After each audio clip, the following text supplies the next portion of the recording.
오늘 본문은 사도 바울이 마지막 전도지였던 더베에서 다시 안디옥으로 가는 행로에서 일어난 일들을 기록하고 있습니다. 그는 역행해서 모든 선교지를 다시 돌아서 가면서 각 교회에 방문하면서 당부를 합니다. 하나는 믿음에 관한 것이고 또 하나는 환난에 관한 것을 당부를 합니다.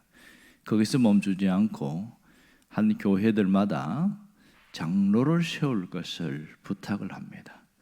여기서 장로가 어떤 역할을 하는지 우리가 정확하게 알 수 있습니다. 처음 장로를 세울 때 금식 기도를 하게끔 했고, 그리고 장로가 해야 하는 역할은 늘 기도하면서 주님께 자신의 모든 것을 위탁하는 일이다, 이렇게 말했습니다. 오늘 우리가 주목할 내용은 뒷부분입니다. 주님께 자신을 위탁하고 하는 이 부분 함께 다시 살펴보려고 합니다. 자, 위탁한다는 것은 맡긴다는 것인데 이것이 굉장히 쉬운 것 같은데 사실은 쉽지가 않습니다.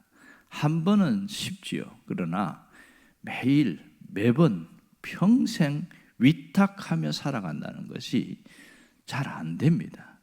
그것은 위탁한다는 것이 무엇인지를 정확하게 이해하지 못해서 그런 것이 있고, 또 하나는 훈련이 되지 않아서 그런 것이 있습니다.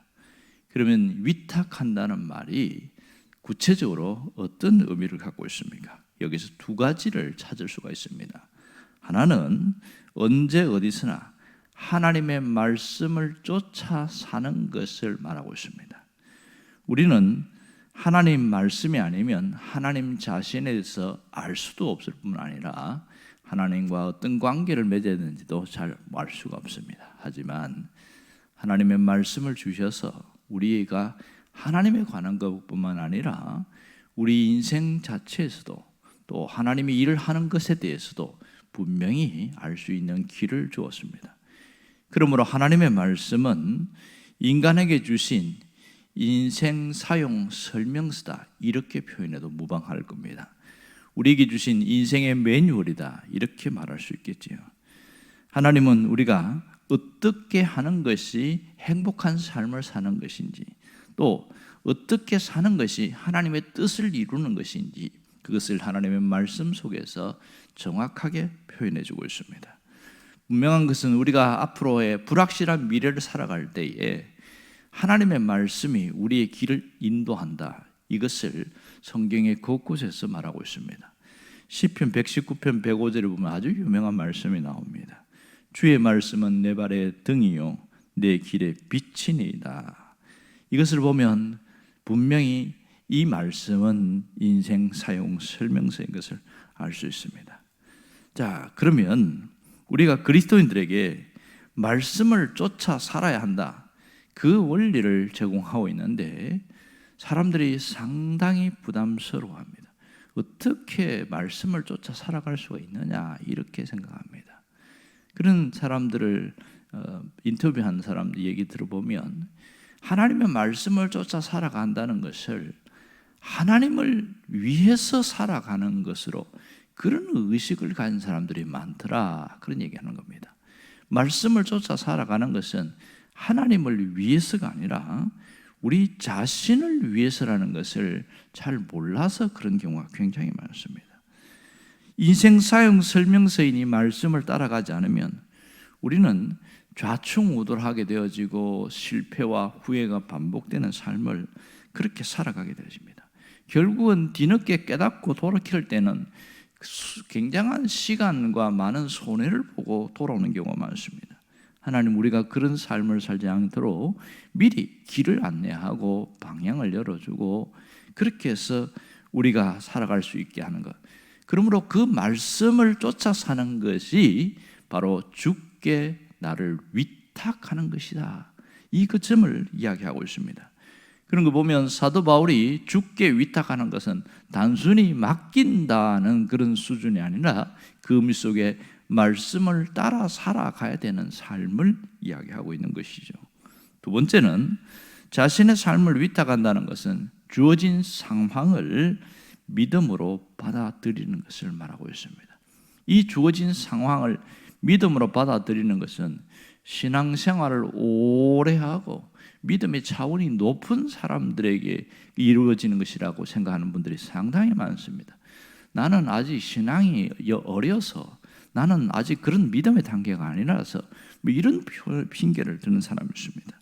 하지만 분명한 것은 여기에 나오는 것처럼 신앙생활에서 원리를 제대로 알아야 합니다. 원리는 주어진 상황을 믿음으로 받아들이는 것에서 시작된다. 그래서 바울은 이 신앙생활 할 때에 환난이 있다, 환난이 있는 것을 두려워하지 마라, 그것을 얘기하는 것은 이런 배경이 있고, 그리고 주께 자신을 위탁한다는 것은 주어진 그 상황을 믿음으로 전적으로 수락할 때에, 받아들일 때에 그것이 위탁하는 것이다, 그것을 강조하고 있는 것이죠. 결국은 말씀을 정리해 보면 이렇습니다. 오늘 온전한 믿음의 사람으로 살아간다는 것, 주님께 자신의 모든 것을 위탁하고 살아간다는 것은 두 가지를 꼭 기억하고 사는 것이죠. 하나님의 말씀이 내 인생 사용 설명서라는 것을 그렇게 각인하고 살아가는 것이고, 또 하나는 바울이 그랬던 것처럼 주어진 상황을 믿음으로 받아들이며 사는 것, 이것이 중요한 사실이고 결국은 하나님이 선을 이루시게 된다, 이 얘기를 하고 있는 겁니다. 실제적으로 바울과 바나바가 1차 전도 여행하는 모든 여정에서 보면 그들이 계획한 대로 이루어진 것은 거의 없습니다. 자기들이 원한 대로 되어지지 않고 또 상황도 좋은 상황이 이루어지는 것처럼 보이다가 굉장히 어렵기도 했습니다. 아마 처음 시작할 때는 그들이 원하는 대로 갈 수 있을 거예요. 수리아 안디옥에서 출발해서 저 섬인 구브로 섬으로 갔을 때까지는 그들의 계획대로 가게 된 것이죠. 그리고 다시 육지로 올라가야 되겠다, 밤빌리아 버가까지 가는 것은 그들이 계획대로 간 건 맞습니다. 하지만 거기서부터 틀어지기 시작하는데, 거기서부터 처음에 바나바가 리더였다가 이 버가로 오면서 바울이 리더자가 됩니다. 여기서 무슨 일이 벌어졌냐면 수행원으로 왔던 마가가 중도 하차하게 되어집니다. 예루살렘으로 돌아가 버리는 거예요. 자, 수행원은 당시에 헬라어에 능통하고 또 길에 대해서 모든 것을 안내하고 많은 것을 도와주는 역할을 하는데, 이 수행원이 가버리니까 상당히 여행에 어려움이 생겼습니다. 설상가상으로 바울이 풍토병이 걸려버린 거예요. 전혀 자신들이 생각하지 않은 그런 예상치 못한 일들이 벌어진 겁니다. 그러면 다시 여기서 멈춰야 되냐? 그렇지 않고 그 당시에는 풍토병을 고치기 위해서는 저지대인 이 버가에서 고지대로 올라가면 된다는 거예요. 그래서 타우루스 산맥, 그 백두산보다 높은 그 산을 여러 개를 넘어서 고지대인 비시디아 안디옥으로 가게 됩니다. 바울은 거기서 요양을 한 것이 아니라 마침 안식일이 되어서 회당에 들어가게 되죠. 거기서 예수의 복음을 전하면서 사람들이 굉장히 호응을 얻게 되고 예수를 믿는 사람들이 많이 생겼습니다. 하지만 좋은 일만 있었던 것은 아니었습니다. 거기에 있는 지도자들이 시기하고 질투해서 이 바울과 바나바를 박해하는 일들이, 다른 관리들을 선동해서 그런 일이 생겨서 결국 비시디아 안디옥에서 오래 머물지 못하고 쫓겨나게 되죠. 그리고 그 밑으로 내려가서 이고니온으로 갑니다. 이고니온에 갔을 때도 똑같은 현상이 일어났습니다. 할 수 없이 루스드라까지 내려오게 되잖아요. 이런 상황까지 왔을 때에 자신들이 계획한 대로 된 게 하나도 없습니다. 그러나 주어진 그 모든 상황은 하나님께서 이끌어 가시는 것이다. 그래서 그걸 받아들이는 거예요. 이게 주께 위탁하는 거니까. 그 루스드라에서도 굉장한 성과가 일어났는데, 저 멀리 있는 비시디아 안디옥과 이고니온에 있는 유대인들이 내려와서 바울을 돌로 쳐서 죽이지 않습니까? 이 엄청난 일들이 일어나는 거예요. 이것은 전혀 생각하지 않은 일이었습니다. 그런데 극적으로 바울이 살아나서 다시 루스드라 성에 들어갔다가 이제 더 저 멀리 더베까지 가지 않습니까? 이 모든 상황 속에서 이제 더베까지 왔으면 끝났잖아요.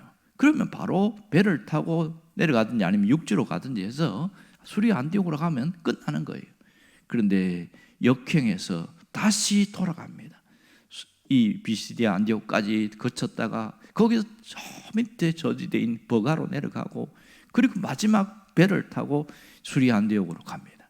이 모든 과정을 보면 바울이 한 모든 삶 자체가 자신을 주께 위탁한 삶이었다는 것을 우리는 분명히 알게 되어집니다. 그는 늘 무슨 의식을 가지고 살았냐? 그는 늘 이 주어진 모든 상황은 우리를 위한 하나님의 교통신호였음을 깨닫고 있습니다. 교통신호를 보면 푸른색도 있지만 붉은색도 있습니다.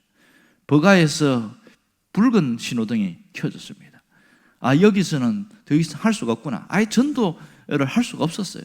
그래서 몸 때문에 다시 생각지도 않은 비시디아 안디옥으로 올라갑니다. 이건 자기들의 의도와 계획은 전혀 상관없는 일이죠. 만일 이렇게 생각해 볼 수 있는 거예요. 바울이 거기서 풍토병에 걸리지 않았더라면 어떻게 비시디아 안디옥까지 갈 생각했을까? 못 갈 겁니다. 그 높은 산맥을 여러 개 거쳐서 가는 건 보통 일이 아니잖아요. 너무너무 고생스럽고.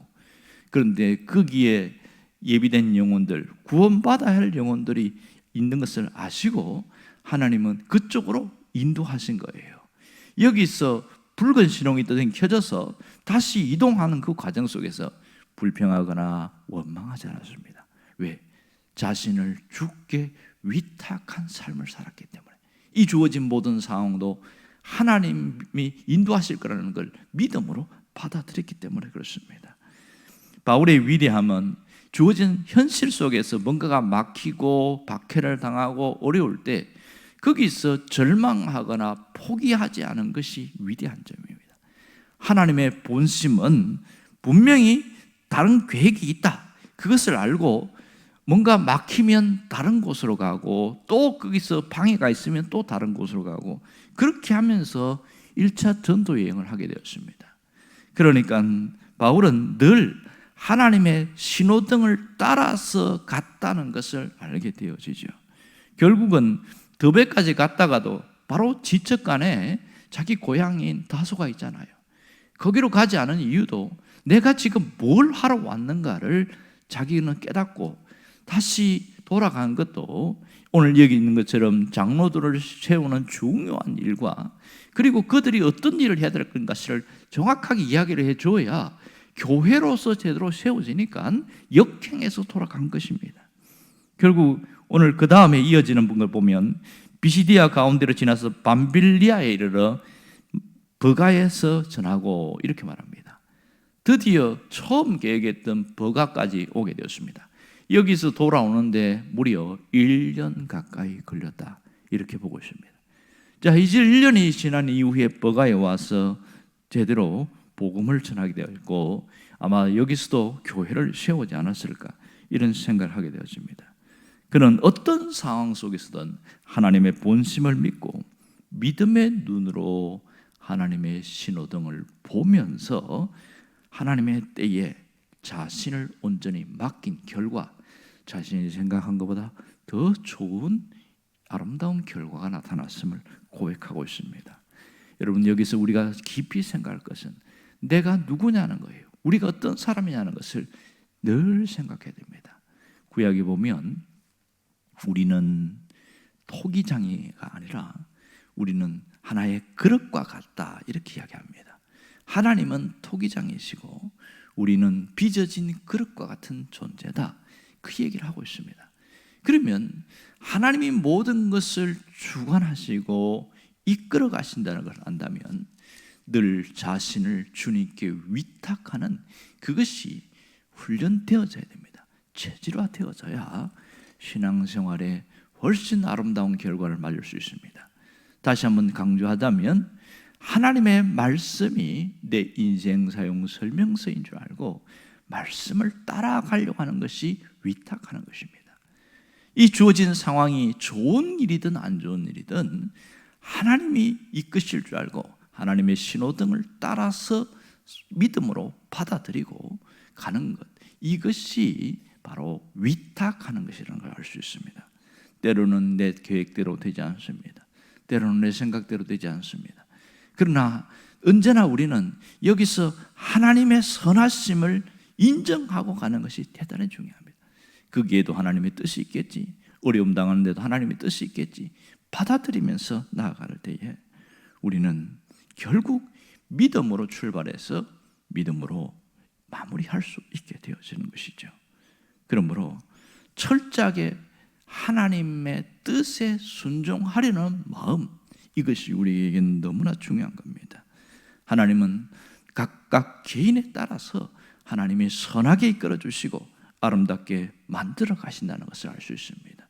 그러므로 우리는 주님이 어떻게 인도하시든지 가라고 하면 걸어가고 멈춰라 하면 거기서 머물러 있는 것이 대단히 중요한 것이죠.